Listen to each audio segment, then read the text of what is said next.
मुकेश 26 साल का एक खूबसूरत और होनहार नौजवान था। जब राज्य प्रशासनिक सेवा की परीक्षा पास कर वह अपने ही जिले में एक उच्च पद पर आसीन हो गया, तब उसके सामने विवाह के लिए एक से बढ़कर एक खूबसूरत, पढ़ी लिखी, ऊंचे खानदान की, रईस और नौकरीशुदा लड़कियों के रिश्तों की लाइन सी लग गई थी।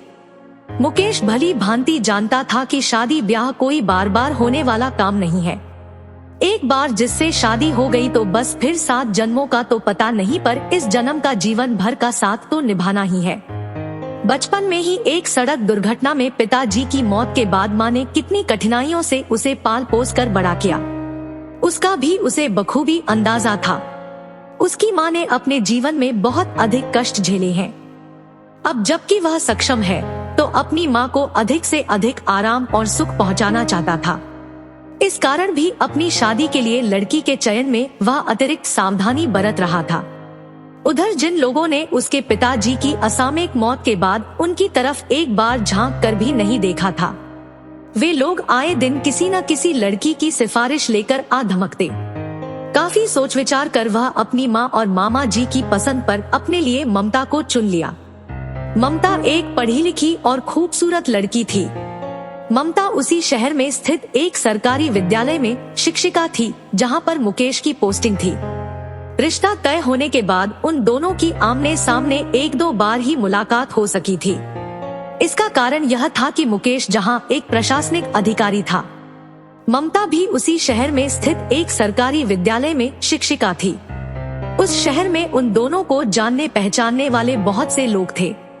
उन दोनों को विवाह से पहले ही साथ साथ घूमते फिरते देखकर लोग तरह तरह की बातें करते। मीडिया में भी यह बात फैलने का डर था। वैसे भी छोटे शहरों में ऐसी बातें बहुत ही तेजी से फैलती हैं। वे दोनों इन सब से बचने के लिहाज से आमने सामने कम ही मिलते, पर रात को फुर्सत मिलते ही मोबाइल पर घंटों बतियाते रहते। कुल मिलाकर उनका रिश्ता तय होने और शादी के बीच की 3 माह की अवधि में वे दोनों मोबाइल पर ही इतनी सारी बातें कर लिए कि अब उन्हें लगता ही नहीं था कि वे 3 माह पहले वे एक दूसरे से एकदम अपरिचित थे। समय अपनी रफ्तार से निकलता गया। ममता और मुकेश दोनों के पिताजी नहीं थे, इस कारण वे आशंकित थे, परंतु ईश्वरीय कृपा से बहुत ही धूमधाम से उन दोनों की शादी यथासमय संपन्न हो गई। और अब आ गया सुहागरात। सुहागरात कितनी मिठास है, इस शब्द में हर युवक युवती इस खूबसूरत पल का सालों इंतजार करते हैं। इसके लिए वे कई प्रकार सपने बुनते हैं।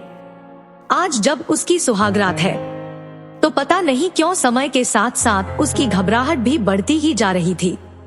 वैसे रिश्ता तय होने के बाद वह लगभग रोज ही ममता से घंटों बात कर लेता, पर यूं आमने सामने वह भी एक ही कमरे में पता नहीं कैसे वह सिचुएशन को हैंडल करेगा।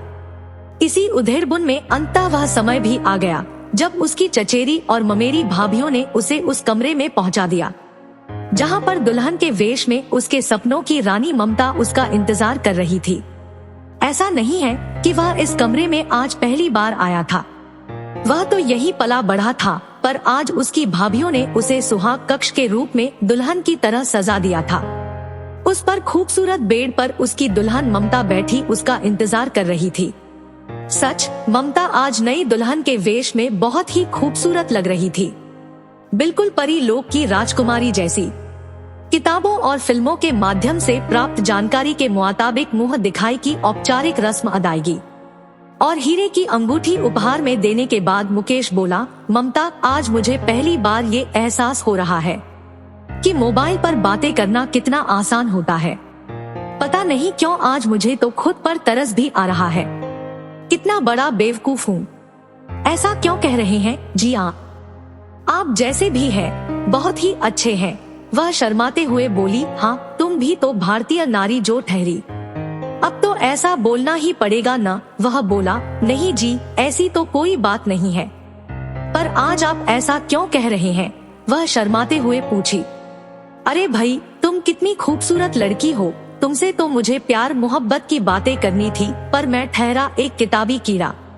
पिछले 3 महीने से लगातार मैं तुमसे साहित्य, कला, खेल, संस्कृति, राजनीति और पर्यावरण की चर्चा ही करता रहा हूँ, जबकि मुझे तो तुमसे पर्यटन, फैशन, फिल्में और प्यार मोहब्बत की बातें करनी थी। वह किसी तरह रो में बोल गया, तो अब कर लीजिए ना, अभी कौन सी देर हो गई है।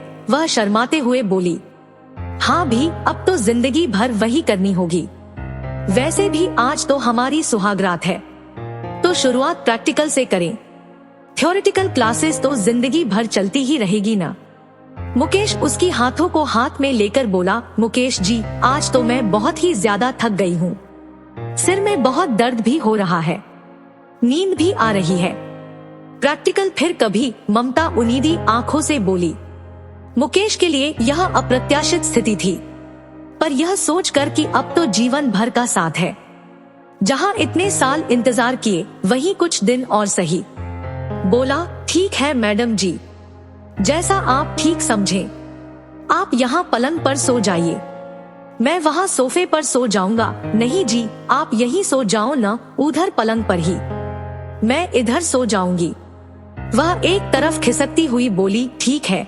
मुकेश दोनों के बीच एक तकिया रखकर बोला, अब लाइट ऑफ करके चुपचाप सो जाओ।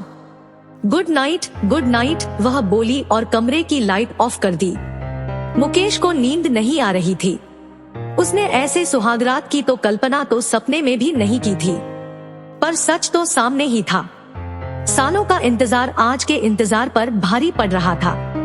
वह सोच रहा था कि पता नहीं किस बेवकूफ ने ऐसा लिखा है कि जो मजा इंतजार में है वह पाने में कहाँ। मेरी तरह इंतजार किया होता तो पता नहीं वह क्या लिखता। लगभग घंटा भर का समय बीत गया।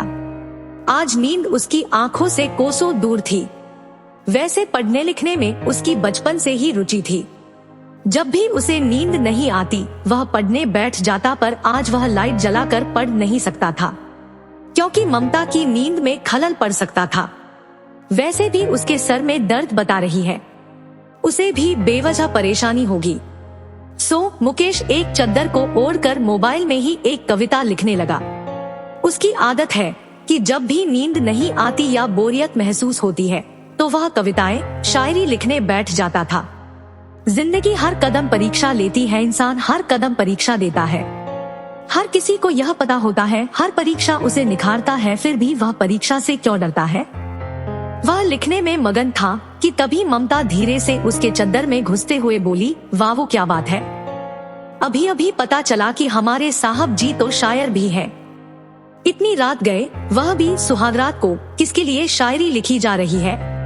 चौंक पड़ा था वह। बोला, अरे ममता, तुम अभी तक सोई नहीं हो क्या, या फिर एक झपकी मार चुकी हो। नींद नहीं आ रही है मुझे। किससे चैटिंग हो रही है आपकी, जरा हमें भी तो पता चले। वह शरारत से बोली। अब तक तो जिससे चैटिंग होती थी वह कर नहीं सकता। वह बोला, क्यों, मैं आपको कभी किसी से चैटिंग के लिए मना नहीं करूंगी। ममता बोली, अरे यार, बाजू में सो रहे इंसान से भला कोई कैसे चैटिंग कर सकता है। मुकेश बोला, सही कह रहे हैं जी आप, पर प्यार मोहब्बत की प्रैक्टिकल क्लास तो शुरू कर ही सकते हैं। दरअसल मैं परखना चाह रही थी कि आपको मेरी इच्छा ना इच्छा की कितनी परवाह है। वह मुकेश की बाहों में समाते हुए बोली। तो इस परीक्षा का रिजल्ट कैसा रहा। मुकेश की पकड़ मजबूत होती जा रही थी। First class first. बधाई हो साहब जी, आपको 100 में 100 अंक मिले हैं। वह मुकेश के गालों में चुबन की झड़ी लगाते हुए बोली।